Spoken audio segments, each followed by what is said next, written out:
do? We just cut you off.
Good morning and welcome to the Sunday Morning Sports Podcast. I am BA here with Keith Engel, James J. Trey Martin, and Jack Hirsch. Less least, but whatever. Anyway, and he's not coming out here. He is not coming out here with an attitude today. So that's great. That's awesome. Well, give it time. We're only 30 seconds into the show. Come on.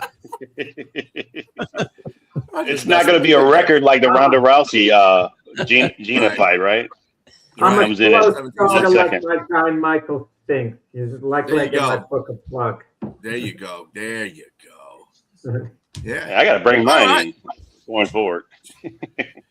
Yeah, finally Amazon got my stuff right, so I should be getting that book. And I don't know what the hell. Honestly, I don't know if they hijacked the truck or something. They didn't want to tell anybody. I don't know what was happening with my stuff, but anyway. On to, well, we're dwindling down in the playoffs for both the NHL and the NBA, so there's not really a lot of news going on, but today is the Game 7 with Cleveland and Detroit at Detroit, 8 p.m. That's on Amazon for the right to play the Knicks. This is going to be, man, there's so much silly stuff going on in between these two, Game 6 and Game 7 with the promotional thing on ABC is saying the Knicks are playing in Cleveland. Oh, nice. Game 1. Script is out. So, of course, you got everybody out there with the whole, oh, my God, they're scripting it out. I've never wanted the Pistons to win so much in my life because I don't want to listen to these people if the Cavs win. So what do you guys got going? I mean, what do you guys see in this game real quick? I mean, I'm not going to say nothing because I'm obviously biased, but what you got going on, Keith? What are you looking at? Obviously Detroit regains, I'm sorry, Jack, a little bit of momentum, winning on the road big and coming back home, but they still need Cunningham to cut down the turnovers. I mean, he's still turning the ball over like a crazy amount. They need Duren to play a bit. He didn't play badly in Game 6, right? But he hasn't played great after a breakout season. I know you've been tough on him, Brian, but look at this game comes down to Harden and Mitchell have got to carry the Cavs here. I mean, I know Jack's guy is going to play a big part in it. Obviously, Jared Allen. Thank you, Allen. His name was escaping me for a minute. I think the Pistons have regained some momentum here, and I think they find a way to win Game 6 or Game 7 at home. I'd rather play the Cavs, though, quite frankly. Go ahead, Jack. What you got? Yeah, anything could happen Game 7. I mean, the Pistons have to be favored based on them being at home, but anything can happen. I mean, there's so much at stake for James Harden. If he plays a bad game and the Cavs lose, it's another year misery, and it just cements his legacy more and more as being an awful playoff performer. You've been very hard, and Brian, on Jalen Duren, and unfairly so. I mean, he's been outstanding for the Pistons. He's been their second best player. What Jalen Duren do you see? The playoffs. Next to Cade Cunningham on that team, he's played excellent defense. He's shown up. And they absolutely should, play him ahead of Reed, in crunch time situations, without question. For the Cavs, it's not just about Harden and Mitchell. Obviously, underneath Mobley and Jared Allen have to assert themselves a little more. And I think the problem is that they defer to the big two of Mitchell and Harden. They've got to defer to them a little less. Allen has to do what he did game 7 against Toronto. He took over that game. He took over. Everything was on the line. He showed what he could do when he decided he was going to take over. And be selfish if I'm Jared Allen. Be selfish if I'm Ivan Mobley. And Kate Cunningham obviously has to have a big game. The supporting cast has to come through, notably Tobias Harris. I like Cleveland tonight, in the close game. Who would be better for the Knicks to play? Believe it or not, if I'm the Knicks, I would rather play the Pistons, despite the lack of success you've had against them, because the Cavs have more upside. If you look at their roster, more upside. Kate Cunningham himself isn't going to go off and pull, let's say, a Kobe Bryant and beat the Knicks. He's just not going to do it. The thing is, though, Jack, if they play the Cavs, I know Harden's going to come out of that slump. And he's played pretty well. To give Harden some credit, he's outplayed Donovan Mitchell the last couple games. So Exactly. Yeah.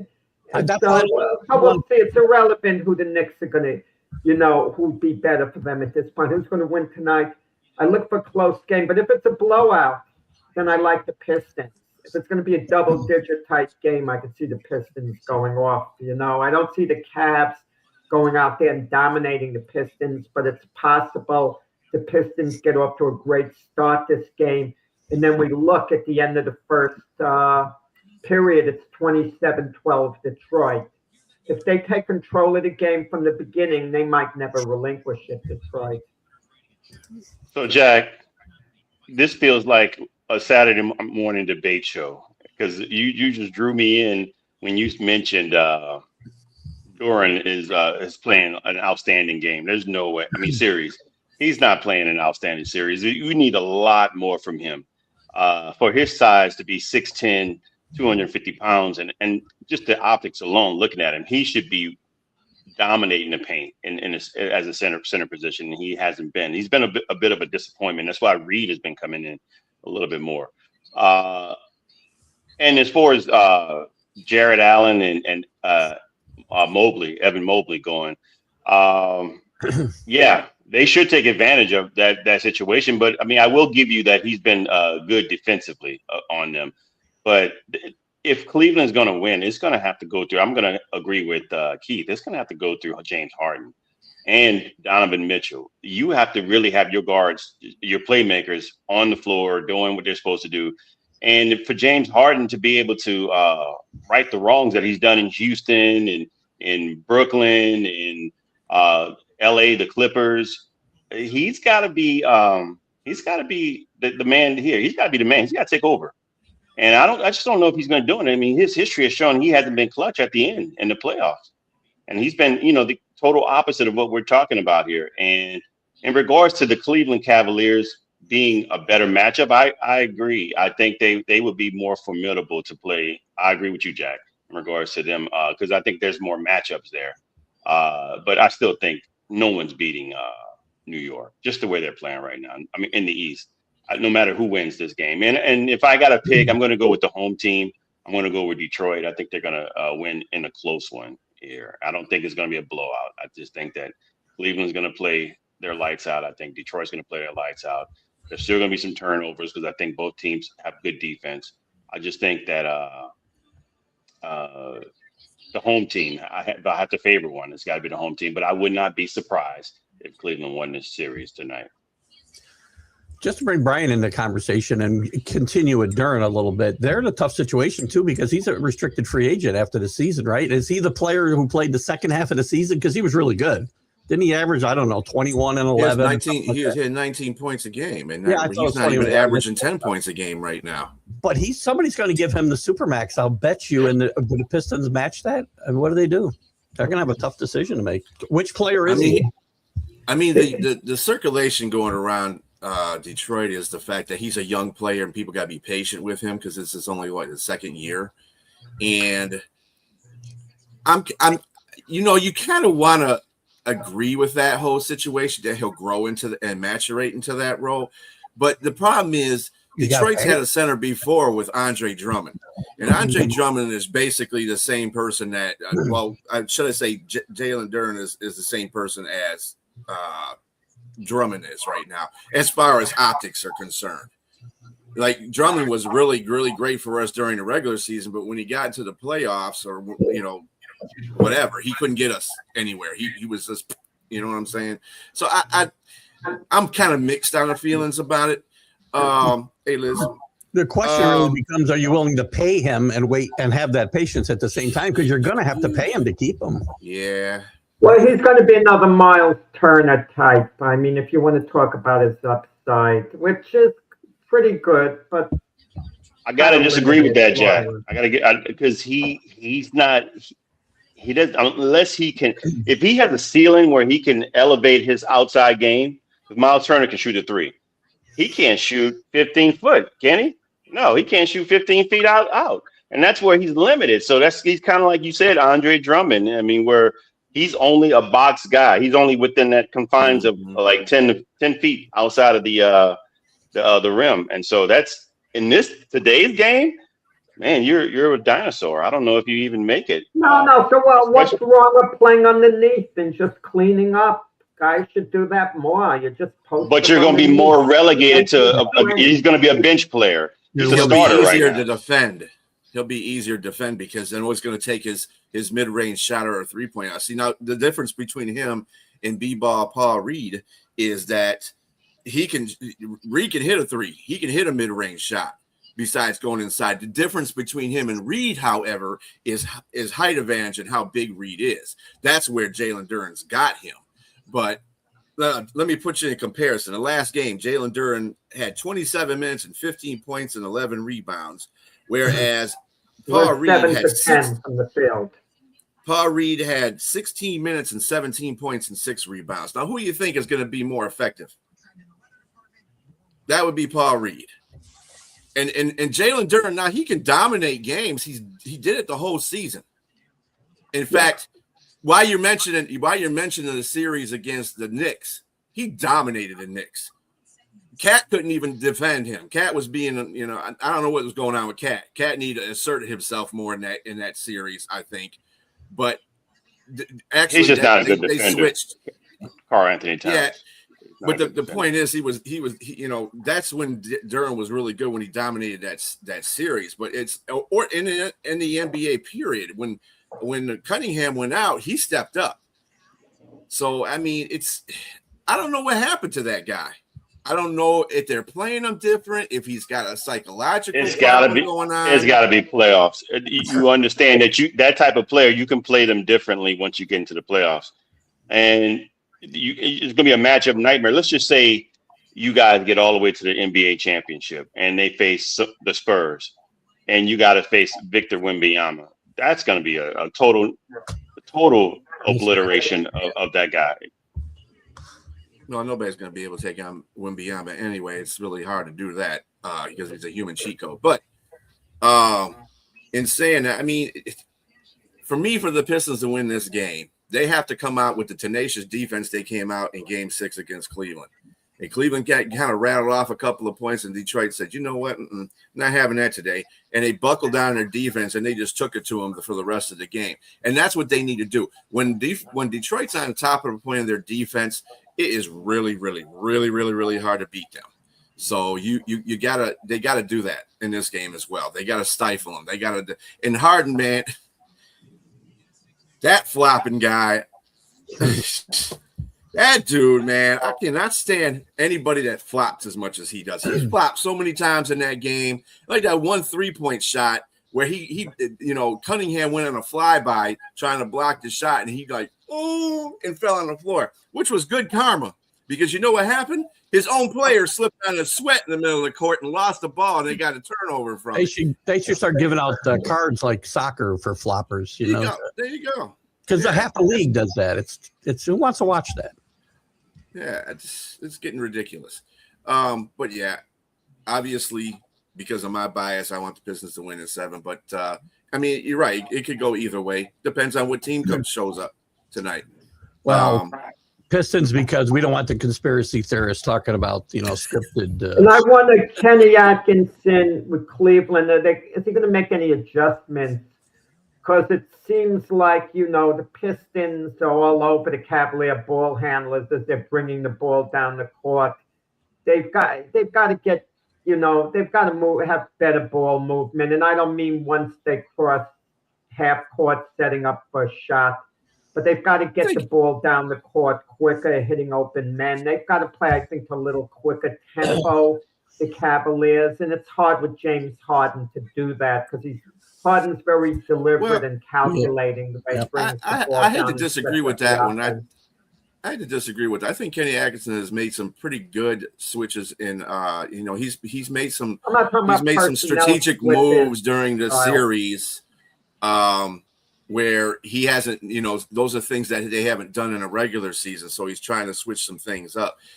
First of all, the defense, it doesn't make a difference. If the defense is playing on point, like I said, it's hard to beat the Pistons when they're playing that defense really well. And it doesn't make a difference what moves you make because they'll stifle you. That's just talent right there, just defensive talent. But I give it to Kenny Atkinson because he has made adjustments when he has needed to, and this is the reason why the Cleveland Cavaliers are in this situation that they're in. I think him and Bickerstaff have been doing very good jobs of making. They didn't make a game 6 adjustments. Piston defenders. Well, that was just pure Detroit willpower right there, Jack. Yeah, you got to remember they had that elimination type game against Orlando, and they blew out Orlando in that game, and they came back and they had to play game 6. So I mean, you got to understand you put Detroit's backs against the wall where they have no choice but to win. Like this will be a game like that in game 6. They're gonna play up to their potential, and this is what I can't stand about this playoff team because it takes somebody to back them into a corner for them to start playing well. Dude, just play well. You have to worry about being backed up in the corner. Eventually the wall gives out and you fall through. Yes. Yeah. So you gotta come out swinging. But that'll be at 7 o'clock or 8 o'clock tonight, Eastern Standard Time on Amazon for the right to play the Knicks. Let's get to the NHL. Buffalo scored 7 unanswered goals to beat the Canadians 8-3.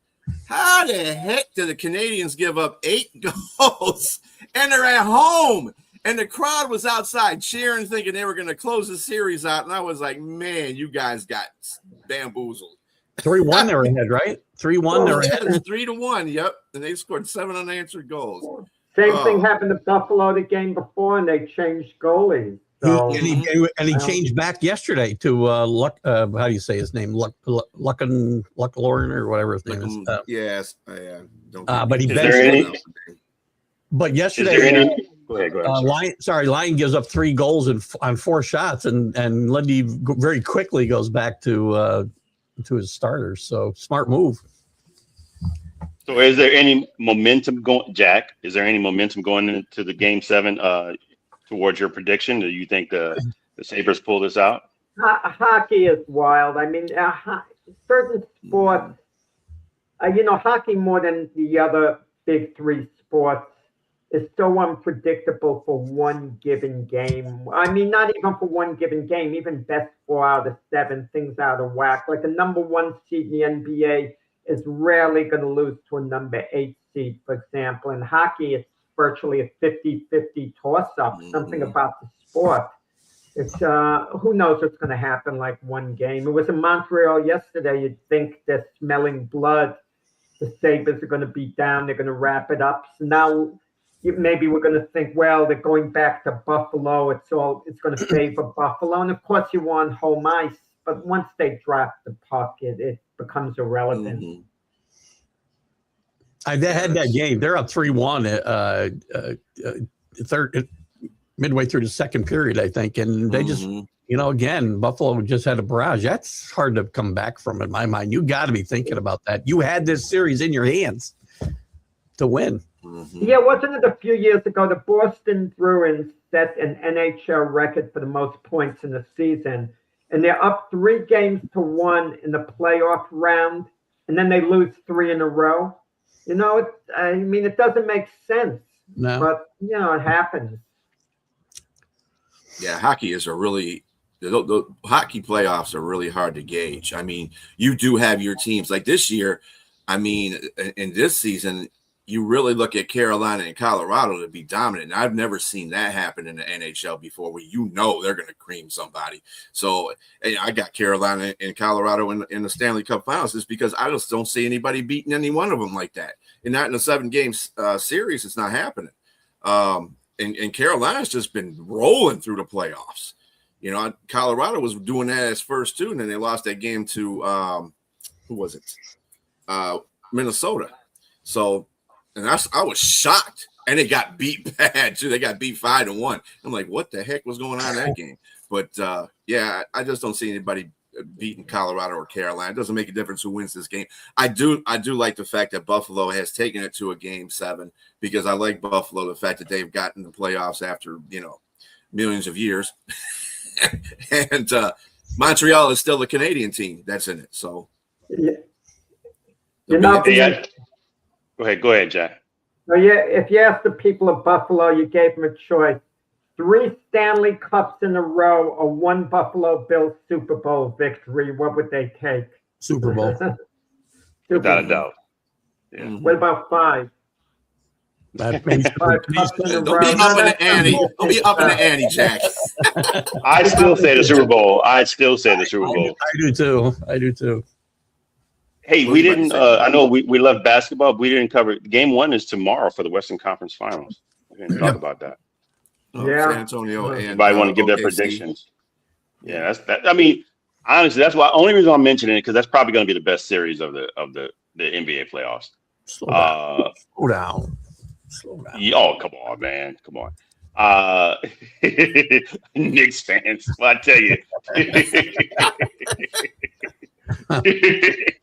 Come on, we all do like this once every 50 years. So. I'm on the train a little bit. I think they've proven to me like they look like they're one of the best teams in the NBA right now in the playoffs. One of doesn't matter at this point to be one of the best. That's everyone is no, gotcha. Right now. They got to win out. They got to win out in order for, especially for the coaching change to be still justified. But definitely, look, OKC versus, I know it was 4-1 in the regular season, but that's regular season. I think it might be tough because Jalen Williams is still with his hamstring, is still on the sideline, the number 2 player for OKC. And that's going to be tough for them because you got too many big guards for San Antonio, and they got to match up well. I think most of the players match up evenly, but obviously, as Brian likes to say, the human cheat code is there. But I like Chet Holmgren too. I think I mean, he's not gonna. He's got to defend him too as well. I think Chet is a great offensive player. He'll give you a double here and there in the games, but it's going to be tough. But game 1, I like OKC to go ahead and win at home.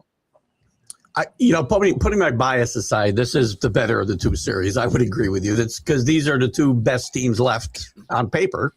Mm-hmm. The Spurs are young. I give OKC an advantage because they're deeper. Their bench is really deep, and they can overcome the loss of guys a little bit better. You don't just replace a guy like that, obviously, but. I think their bench is deeper, and the experience factor is going to come into play here, I think, a little bit too. Now, again, the experience factor gets to be less and less as they go through and keep winning series, the Spurs. So it's probably less than it was earlier in this playoffs, whatever you want to call it, the playoff run.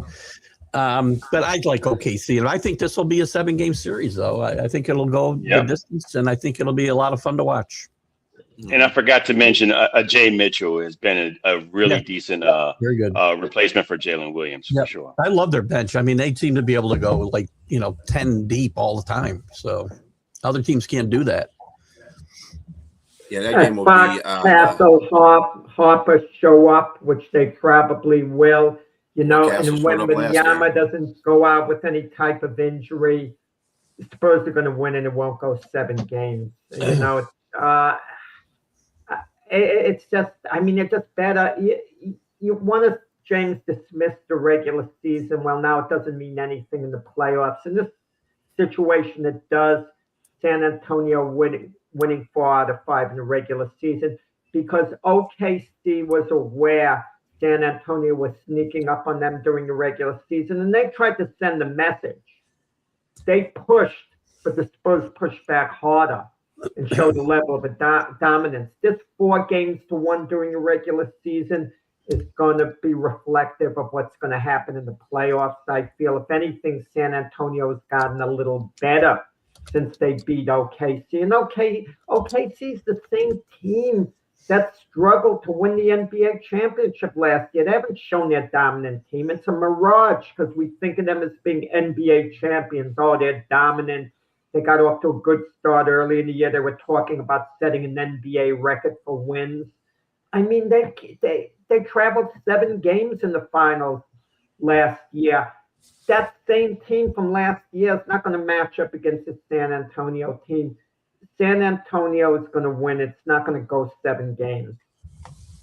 What do you mean they haven't shown any dominance? They swept the Lakers like it was nobody's business. They gave them, come on, Lakers. it doesn't matter. It doesn't matter. It's still the next man in front of you. You got to beat. It doesn't matter, Jack. The next team that's in front of you, you got to beat them. And they swept them. I'm not saying that the Lakers were world beaters. They're not. They weren't. I mean, they were missing a player or two, during the series. But Lakers were not even with that, right? OKC at any point, and even the Lakers knew that Minnesota was a threat. And look when San Antonio clamped down, they put their foot on the accelerator the last 2 games. This is a heck of a good Timberwolves team that got 2 rear end butt whippings. Okay, back to back. They've been getting their butt whoops ever since. They've been getting their butt whipped every time they get in the playoffs. I mean, they haven't shown. Minnesota has not shown that they are a threat to anybody. That's you. You got to believe that San Antonio is one of the greater teams in the NBA right now. But so is OKC. You're saying OKC didn't do anything last year, but they won a championship. It doesn't matter. When you're a fighter, Jack, you might either win by knockout, you win by decision. They won by decision, and they still won. And they still look. They didn't have a second best player this all season, and they still held number 1, Jack. They still held number 1. What does that say to you? They're still pretty good. They're a heck of a good team. OKC is a heck of a good team, and I would pick them to beat the Eastern Conference winner, whether it be the Knicks, the Cavaliers, or the Pistons. I would pick OKC to win that series if they get into the finals. But this sport team is the next equivalent of at least a mini dynasty. They're the next version of Golden State or the Kansas City Chiefs in football. They're that version of this. The only question was whether it's a little soon, whether they were a year away or not. I don't think they were a year away now. I think they've arrived, and I think San Antonio is not going to settle for just losing, to OKC in 7 games and feel, our time's going to come next year. I mean, they want it. They're ready right now. One second, Keith. One second. Good. The next great rivalry is not going to be the big cities in East and West. It's going to be the Southern teams here. It's going to be OKC and San Antonio, the small market. It won't be that. Come on, Jack. Come on. You are totally discrediting OKC like they're garbage, man. Come on. You don't understand. When San Antonio beats OKC this year, it will not be a rivalry anymore because OKC would have passed them at this point. And I mean, San Antonio would have passed them, and OKC isn't going to come back and pass San Antonio again. Unless, of course, Wemby gets injured and then they could steal a championship later on. That would be the only way. They're not just going to go home and not play OKC. They're still going to play in the league next year. But a rivalry means any team could beat any team. And after this year, everyone's going to acknowledge San Antonio is on a different level. It's going to be everybody chasing San Antonio. after they win the NBA championship. So this year. Everyone's going to be chasing them. So every time a team beats another team, the rivalry's over, right? The Lakers, the Celtics in the '80s, right? When the Celtics won. That's a magic name, Lakers and Celtics. I mean, that's a magic that's name. That's a nutty. I mean, that's goofy. That's just goofy. Yeah. Well, I'm saying OKC, San Antonio, but that to become a true rivalry. And maybe we're entering into that category. If OKC wins this series against San Antonio, then it's a rivalry. Wait a minute. Then it takes off. Time out. It'll only be a rivalry if OKC wins this series. Otherwise, it's no longer a rivalry. How can you say that? How can you say one team wins, the rivalry's over, the other team wins, the rivalry continues? Because the rivalry hasn't. It's just starting this series. No. By the way, so you're saying if it goes 7 games, you still don't call it a rivalry if San Antonio wins the series? If OKC wins, it becomes a big rivalry starting as soon as the series ends for next season. Major, because San Antonio is the up and coming team. Wemby and the supporting cast. They would be playing the champions in OKC. The team that's probably going to be the champions. I'm assuming they're going to beat the East winner, but who knows? So we should just. Then it's big. But if you're missing my point, all of you. If San Antonio wins, actually, they're clearly number one in the NBA. OKC isn't going to come back and beat them next year. Why not? How do you figure that? Antonio's only getting better. You guys don't understand. So is OKC. Yeah. They had a player that the second best player was out. He only played 33 games, and somebody stepped up into his position. They're like Keith said, they're loaded. They have an excellent bench. They are primed for a run for 2 or 3 championships. And all in the I agree. If San Antonio wasn't standing in their way, they are. To use your analogy that you usually use, Jack, by comparing other teams of other professional sports, OKC is the LA Dodgers of the NBA. No, because they're not. They're loaded. They're loaded. Not to that point, but you don't see OKC. Forget Wemby for a second. Look at Harper and Castle. They're going to just get better and better and better. I agree with you, but why do we think the Thunder's getting worse? San Antonio, OKC is not going anywhere, Jack. Yeah. They're not going anywhere. Just because they look at Jack. And I get you that that San Antonio is getting better. They are getting better. This is going to make this a rivalry for the next 3 or 4 years because both these teams will be at the top. And this is the reason why I see I don't care who's the Eastern Conference championship in this year, because whoever it is, they're going to get spanked by whoever plays San Antonio or OKC. That's just the way it is. The Western Conference, those 2 teams are the strongest teams in the NBA, period. Well, there's one thing I will say is that there are like we mentioned yesterday on the show, there aren't going to be too many dynasties anymore because the aprons are going to change that. You just can't keep the players like you want anymore. So whether it be OKC or San Antonio, they'll like you said, Jack, they'll have a mini run, like you said, but it won't sustain for like the Lakers or Celtics dynasties because you can't keep the players that you want on a team. It's just not sustainable. Mm-hmm. And by the way, San Antonio also struggled early in this series with T-Wolves that were diminished because of Edwards' injuries and Edwards played. You want to knock down the Wait. He played. You make it seem like at 100, but it's not at 100%, Jack. Come on. He didn't play at 100%. That's not that team. Edwards.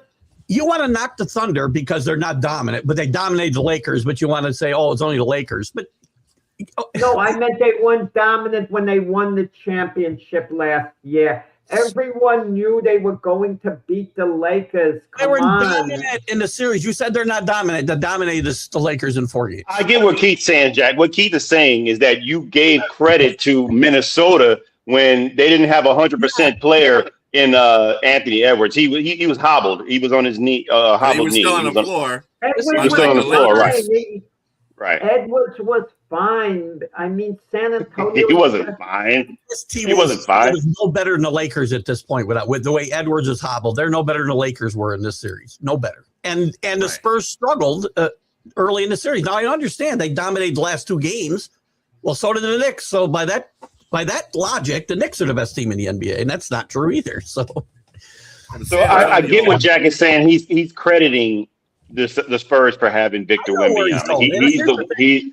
I agree with him. Wemby's hands. If Wemby is impaired if Wemby's impaired, okay, that changes everything. Don't misunderstand me, okay? I'm basing it on Wemby is going to healthy. He's going to be at his best. That's what everything is being based on. Right. But they're more than just a Wemby team.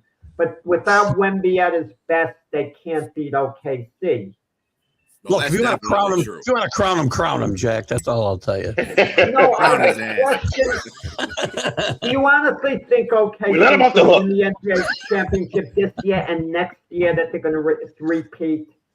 They I mean, could. it's inevitable that San Antonio is going to win it. It's not inevitable this year, but it's inevitable by next season they're going to take over the West. Still doesn't mean the rivalry's gone, though. That still doesn't mean there's not a It'll rivalry. be a rivalry if OKC wins this series.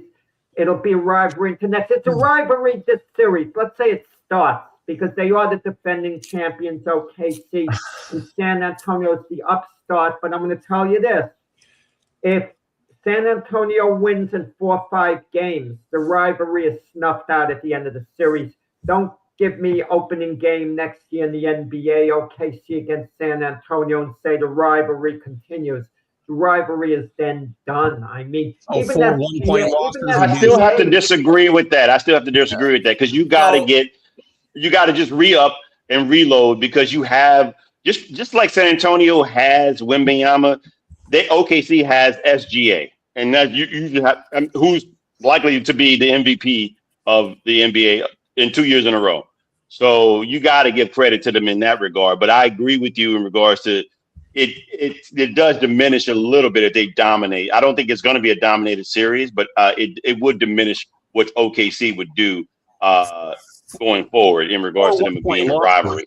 If they dominate him, James, then I'll defer to Jack. Yeah. But if they Yeah, I'll have to defer to Jack if it's like that. I just don't think it's going to be that. I don't think it's going to But be if that. it's a 7-game series I'm not and going San Antonio wins a 7-game series, and the first game of the next series is San Antonio and OKC, and they say it's going to relive the rivalry, that's legitimate, whether San Antonio wins or not. It's a 7-game series.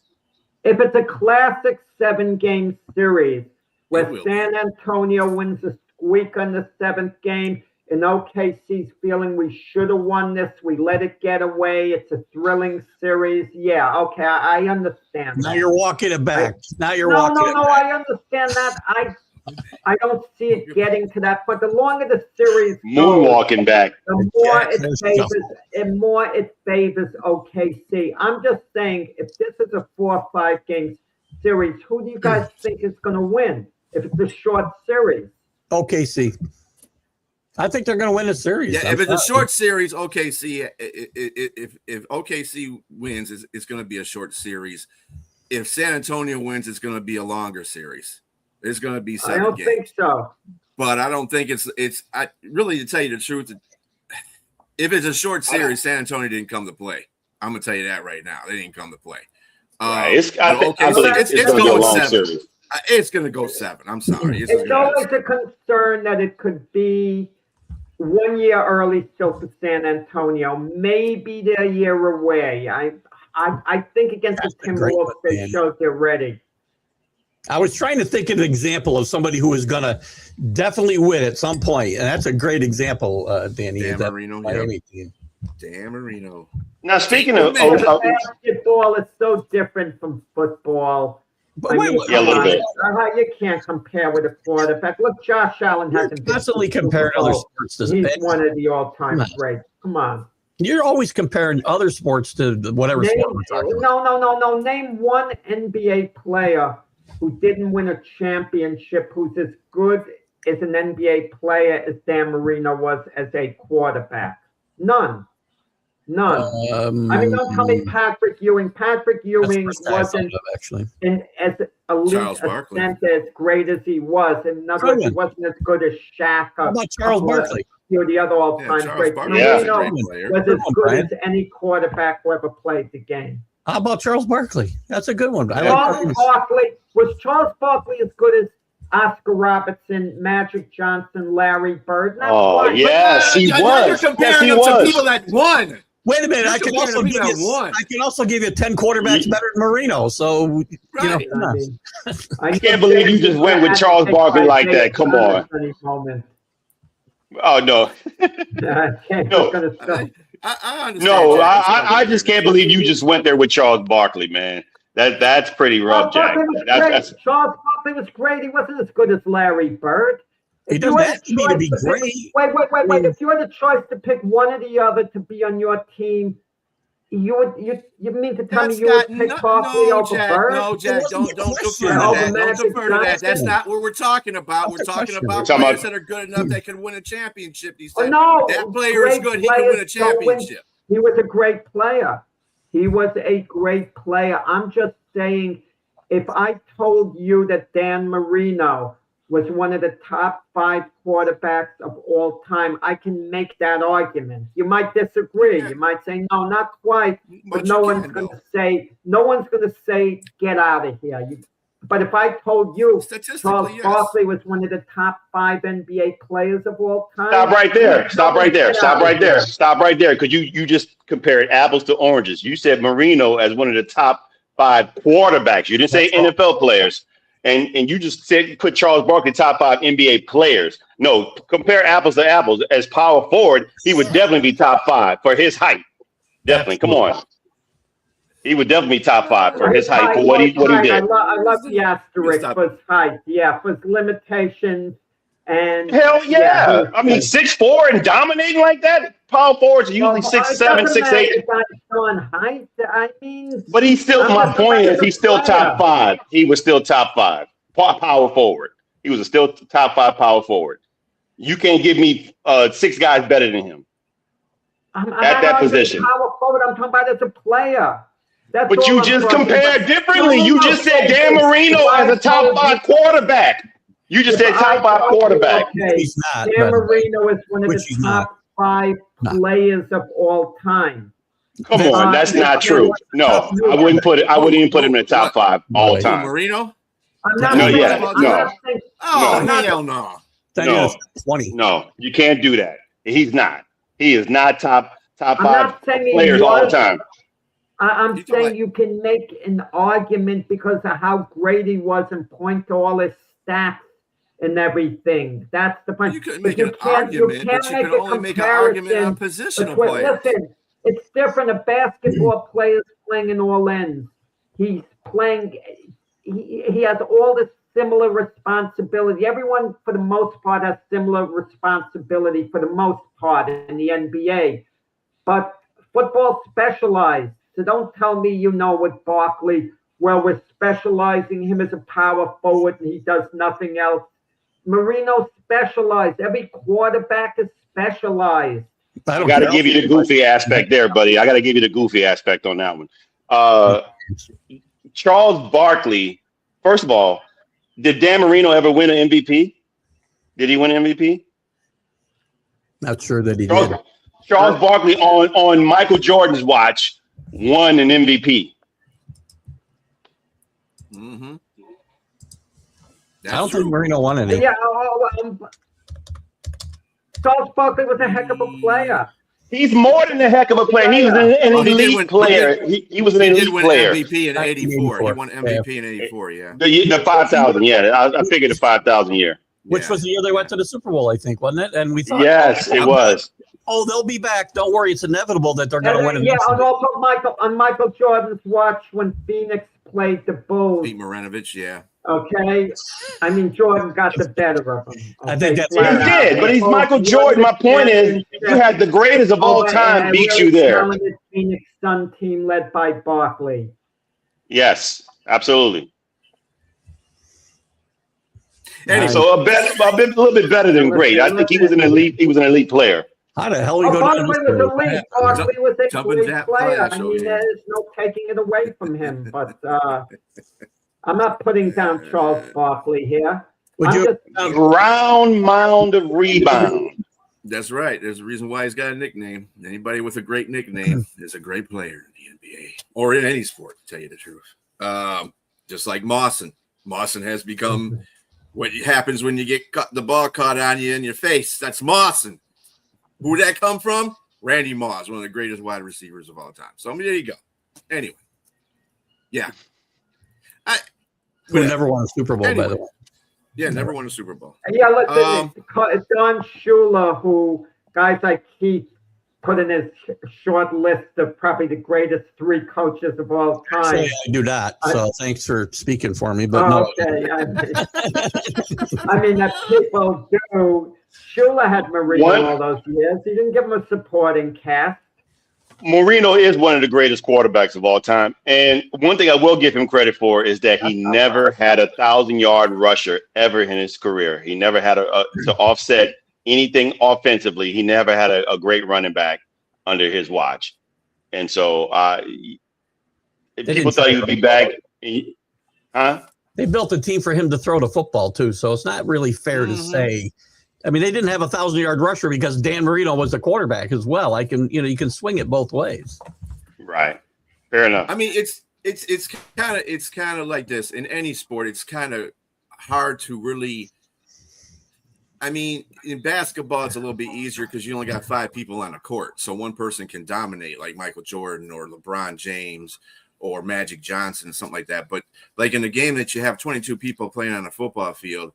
Or baseball, for instance, it's hard to have a GOAT as like Tom Brady. I don't refer to Tom. I don't refer to Tom Brady as a GOAT in the fact that he was the greatest player. I give it because he's the greatest leader ever. That dude would will teams into winning Super Bowls. He was like that was all his lifelong goal was to get every team he had into a Super Bowl. That's leadership. That's why he's the GOAT to me. Not necessarily his playing, because he's had bad games and he is the best quarterback ever. Everybody but has because of his leadership, he's great. But, what do you got to say, Jack? I see it on your face, Jack. What you got to say? Barry Sanders. Everybody calls him the go to running back. That dude didn't win a damn Super Bowl. He didn't have his team. He couldn't get his team to win a Super Bowl. That's because it's a team sport. That's what I'm trying to allude to. Whereas basketball is not like that. Jerry West couldn't win for Wilton. Yeah, whoa. I don't want you to hang on the Barkley thing. It's a team sport. Basketball, one guy can take over a game more so than for the most part in any other sport. I know in baseball it's the pitcher, but the pitcher starting pitchers just pitch once every few games, as far as impacting the team. Basketball, a player can dominate and take over. One player is a major difference maker. Major. Yeah, I agree. I just thought of a guy. Elgin Baylor was another guy. Did he ever win a championship? I don't think he was gone when the Lakers finally won. I think Elgin Baylor. He played 9 games the last year, but it doesn't very marginal. Yeah. And without Will Chamberlain, Jerry West never wins. So what do we again? So. Yeah, I mean, and a little bit of an asterisk with the player piggybacking off what you said. You would think the size and greatness of Will Chamberlain and what he's done that he would have won more championships than he did. Well, he lacked character, Will Chamberlain. He wasn't a closer. I saw him play. I could tell you his stats were great. He would dominate, but you're up 3-1 against the Celtics. When he was with the Sixers in the playoff series, they blow that. Russell's last year, they're up 2-0 against the Celtics when he changed was with the Lakers. Then they're up 3-2. They blow that series. The next year, Willis Reed comes hobbling onto the court, limping on the court. All Chamberlain is doing is looking to see whether Reed's coming out or not. Bill Russell said he would have chopped his other leg off. About Willis Reed, I mean, finish this guy. But Chamberlain was weak mentally, unfortunately, was weak mentally. I mean, he came up with legendary games. He was great. Some guys aren't closers. Fact Chamberlain remains, just Jerry West wasn't never a won without closer, Chamberlain as either. great as he was.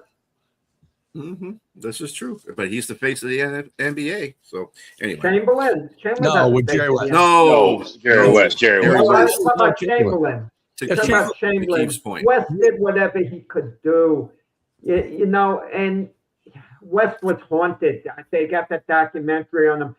Frank Selby missed a shot. It went in and out when the Lakers played the Celtics the first year the Celtics started their dynasty run. If that shot went in at the buzzer, Lakers win the championship, and West is never haunted, really. You know, but then there's 6 finals losses in a row. That'll mess you up. Well, that's kind of to your point that you brought up to start this conversation about name an NBA player that was great that did Way win back. championships. Jerry West almost was that guy But they did win a championship. with Wilt. Sorry, he never won without Wilt. Yeah, Wilt won only one without him. What is Wilt? Jerry West was the best player on that team. I'm not Well, saying he at the wasn't, time- but I'm saying he never won until he had Chamberlain. I know they lost with him as well, but they also never won. Did Magic? Yeah, I could argue that too. That Magic didn't win a championship without Kareem on the team. Yes, he did. The final game when he wasn't No, there. Okay. And who was the MVP of that series? Kareem Abdul-Jabbar. It was still not Kareem. Magic Yes, Johnson. yes. Okay, thank you. But hey, but you're the guy that's talking about closing out games. You're the guy that's talking about closing out games. What was Magic's stat line in the game that Kareem wasn't there? Magic is great. Magic Yeah. is great. I'm not arguing that point at all. But Keith is just saying, well, he didn't win without so and so. I'm just saying he didn't. He It didn't. doesn't diminish Magic at all. Well, Magic was I'm great. not trying to diminish Jerry West. I'm talking because he's one of the top 5 players in the NBA history, and nobody gives You him think he credit didn't for win that. without I Wilt? will tell you a perfect point about players that are great that can be greater when other players are added to their situation as a team. John Elway is a perfect example of that. John Elway's John a great Elway is example. one of the best quarterbacks Great in the example. NFL ever, and he didn't win a Super Bowl until who showed up in that team? Terrell Davis. Terrell Davis. Thank you. You Yeah. got to have a And- running game. If you don't What's a have a team running game? game, Yeah. you can't do That's that. what I mentioned. That's why I was mentioning with Dan Marino had towards the latter of his point of his career, they should have had somebody on the ground that could, But then you have to look at it. Wasn't just. Good morning, by the way. Hi, Linda. Hi, Miss Linda. Oh I- my goodness. I got a question for everybody. Jack, I wanted to mention to you earlier. Who do you compare Wembanyama to? Is he like a comparison to he's a guy that can shoot the 3, but does he look like Wilt Chamberlain, or does he look like Kareem Abdul-Jabbar out there? Kareem, you know what? Kareem Abdul-Jabbar, he was so good. He could have played guard. That's how good Jabbar was. But obviously, they weren't going to have him play guard. But I've seen Jabbar bring the ball up the court a number of games. But that wasn't his role. His role was to go underneath. So that's who he's most like. But in the modern NBA, he's going to be allowed to handle the ball more than Jabbar was. I'd That's compare him the to Bill difference Russell. about- Actually, I'd compare him to Russell more than Russell had no offense. He wasn't. He was. he could have played. Russell- That wasn't what he was there for, though. He could have scored more points on that if he Not needed to. really. He wasn't a natural shooter. He wasn't an offensive force. Russell, he was just maybe the greatest defensive player ever. You could maybe make that argument. But I not see offensively. some similarities, He was- and I think Russell would have been more of an offensive threat if he needed to be. He didn't need to be. He could. Wilt Chamberlain himself said Bill couldn't put the ball in the basket if you gave him a ladder. Well, when they were like feuding, and that had some say. he said He he's averaged 15 points a game. He averaged 15 points a game, Russell, during an era where you could pad your stats. He just didn't do it offensively. Didn't need to. He couldn't. He Well, couldn't. He played to agree his to strength. disagree. He was incredible defensively, Russell. Incredible. Greatest winner in the history of sports. I think the thing about Wembanyama that makes him such a special player in today's NBA is he's an equal keel type of player. He uses his size. He uses his strengths to dominate games. Like one game he might be a defensive player and he might shut down everything the other team's throwing at him. The next game he'll score 40 points because that's what they need, the offense. Nobody can stop him. So, I mean, you know, we always affectionately call him the human cheat code, but damn, he is a human cheat code. That dude can do everything. And if he's playing balance ball, you ain't beating at San Antonio that night, because if he puts up 25 and gets 12 block shots, there ain't no way you're winning that game. And in fairness to Jack, he's only going to get better. I agree. Unless without a doubt, I agree. In fairness, he's going to get better. There's just his only kryptonite is just his only kryptonite would be to stay healthy. That's the thing. Yes, that's his biggest kryptonite. You got it. And you know what I like about him too? Tall, thin, but he sends a message. I'm not soft. He'll mix it up. Like that elbow he threw the other day, that was dirty. That's not that tough. sends a message. I'm not taking anything from anyone. You think you're going to rough me up? I'm going to smack you right in your face. Yeah. And that'll cause opponents to back off that this guy's not soft. That's not how you show your toughness. Sorry. Hey, bad boys did it for a long period of time. But anyway, they changed the rules in the NBA because of it. But I mean, I get where I like that kind of NBA. I like the tough thing, because you know what? Really, basketball is not a contact sport. The only thing you're contacting is the floor constantly, you know, running, or if you fall and bust your ass, that kind of stuff. But other than that, you're not really checking anybody. You can have a hard screen now. I'm not saying that. It wasn't the 90s, O'Brien, to your point. Yes. You know, the Pistons, the Knicks, the Bulls, those teams were all physical teams in the 90s. I like that. I like that type of basketball, because they're playing to mean something. Yeah. Except for Lambeer, we weren't just, you know, winding up and Mahorn. You had a bunch of guys actually that did that stuff. The game was different then because of the 3-point shot nowadays. Now, let me ask you this. With Bill Laimbeer, did he deliberately try to hurt players? Because I know Larry Bird hated Laimbeer.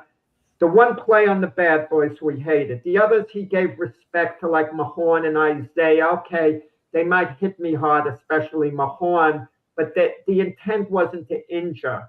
He felt, Bird, that Laimbeer deliberately tried to injure him. Do you agree with that?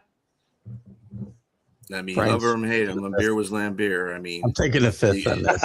Yeah, right. Let's just say this: there was a Nintendo video game for Bill Laimbeer, and it wasn't for his shots. It was for beating the crap out of people. Brownness, No, it's one thing to beat on someone and get physical with them and keep knocking them down.